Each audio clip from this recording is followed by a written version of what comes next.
वालेकुम नाज़रीन, मेरा नाम अली हैदर है और आपका शुक्रगुजार हूँ कि आपने मेरी ये वीडियो देखने के लिए वक्त निकाला। नाज़रीन, जो हो रहा है उसमें से बहुत कुछ ऐसा है जो हम एक्सपेक्ट कर रहे थे कि शहबाज शरीफ साहब जैसे ही वज़ीर आज़म बनेंगे तो वो ये काम तो ज़रूर करेंगे। मैं अलबत्ता ये उम्मीद कर रहा था कि जैसे ही नून लीग की गवर्नमेंट आई तो सबसे पहला जो रिलीफ दिया जाएगा वो नवाज शरीफ को दिया जाएगा।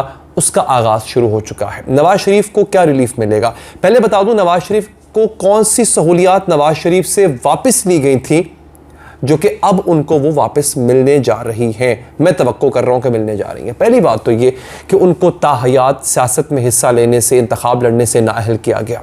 एक दूसरा ये कि चूंकि नवाज शरीफ साहब ये कहकर गए थे कि वो लंदन जा रहे हैं इलाज करवाने के लिए, 4 हफ्ते के बाद वो वापस आ जाएंगे, और इस बात की जमानत अदालत में खुद मौजूदा प्राइम मिनिस्टर जनाब शहबाज शरीफ साहब ने दी थी। ये जामिन थे। नवाज शरीफ साहब को गए 1.5-2 साल हो चुके हैं।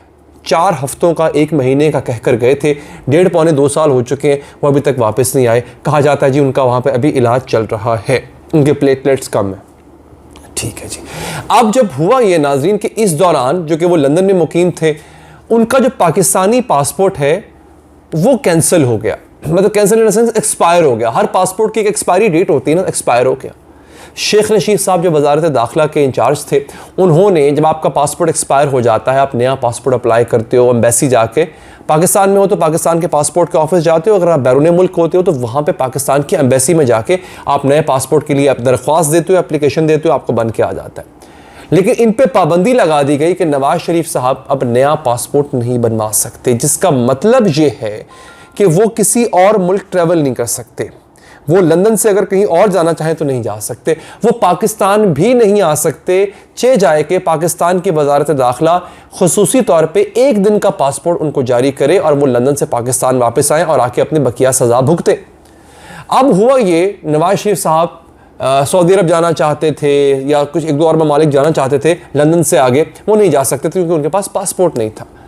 अब वज़ीर आज़म शहबाज शरीफ साहब ने वज़ीर आज़म बनते ही जो पहला काम किया है, और ये ख़बर कौन रिपोर्ट कर रहा है, 92 न्यूज़ ये ख़बर रिपोर्ट कर रहा है और मैं कोट कर रहा हूँ कि वज़ीर आज़म शहबाज शरीफ का नवाज शरीफ को सिफारती पासपोर्ट जारी करने का हुक्म। न सिर्फ पासपोर्ट जारी किया जा रहा है बल्कि सिफारती पासपोर्ट जारी किया जा रहा है। डिफरेंस क्या होता है आइए बताता हूँ। आम पासपोर्ट, पहले तो आपको इसकी जो शक्ल है उसमें एक ख़ास फ़र्क होता है, वो बता देता हूँ। आम पासपोर्ट, आपका मेरा पासपोर्ट जो होता है वो सब्ज़ रंग का पासपोर्ट होता है, उसके अंदर भी हल्के सब्ज़ रंग के कागज़ होते हैं। लेकिन जो सिफारती डिप्लोमेटिक पासपोर्ट होता है उसका कलर नीला होता है, नीले रंग का होता है, उसके अंदर भी हल्के नीले रंग के कागज़ होते हैं। ठीक है जी। तो पहला डिफरेंस तो कागज़ का होता है। दूसरा ये होता है कि जो सिफारती पासपोर्ट, अगर आप सिफारती पासपोर्ट पे किसी जगह पे विज़िट कर रहे हैं तो वो जो एयरपोर्ट के ऊपर एक ख़ास किस्म की चेकिंग और एक ख़ास किस्म का आपको जो एक प्रोसीजर से गुजरना पड़ता है, एक आम शहरी की तरह वो आपको नहीं करवाना पड़ता। आप जो है वो एक VIP की तरह किसी भी एयरपोर्ट पे, चाहे दुनिया का कोई भी एयरपोर्ट क्यों ना हो, आपको VIP की तरह ट्रीट किया जाता है। अब नवाज शरीफ साहब को सिफारती पासपोर्ट क्यों जारी किया गया, उसकी वजह यह होती है कि आप अगर साबिक वज़ीर आज़म भी रह चुके हों, तब यानी आप वज़ीर आज़म हैं तब तो आपके पास सिफारती ब्लू पासपोर्ट हो गई। लेकिन अगर आप साबिक वज़ीर आज़म भी बन चुके हैं तब भी चूंकि आपका प्रोटोकॉल साबिक वज़ीर आज़म का होता है, इसलिए आपको ब्लू पासपोर्ट या डिप्लोमेटिक पासपोर्ट या सिफारती पासपोर्ट जारी किया जाता है ताकि वो सफ़र कर सके।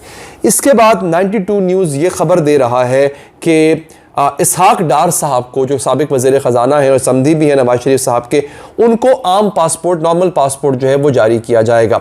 हालांकि वो वज़ीर ख़जाना रह चुके हैं, लेकिन मेरा ख्याल है, अगर तो मैं गलत नहीं हूँ, तो ये जो एक सहूलत है डिप्लोमेटिक पासपोर्ट की, ये वज़ीर आज़म को या वज़ीर आला को हासिल होती है, गो के वो साबिक भी हो जाए तब भी होती है। वज़ीर आज़म ने यानी शहबाज शरीफ साहब ने लंदन में पाकिस्तानी मिशन को हिदायत जारी कर दी। पाकिस्तानी एम्बेसी जो लंदन में मौजूद है उसको हिदायत जारी की गई है कि आपने ये पासपोर्ट जो है बनाना भी है और मियाँ साहब तक पहुँचाना भी है। तो अब मैंने आपसे कहा था ना कि रिलीफ का सिलसिला शुरू हो चुका है। जो सबसे बड़ा रिलीफ है वो ये हो सकता है कि असम्बली के अंदर कानून साजी करके, लेजिस्लेशन करके शहबाज शरीफ साहब की गवर्नमेंट नवाज शरीफ साहब की नाअहली को, जो ताहयात नाअहली हुई थी उनकी अदालत से, उसे ख़त्म कर दे। ये एक आगे का स्टेप है, उसके बारे में आपको बाद में बताऊंगा। वीडियो पसंद आई हो लाइक कीजिएगा, फीडबैक दीजिएगा, अपना ख्याल रखिएगा। अल्लाह निगहबान।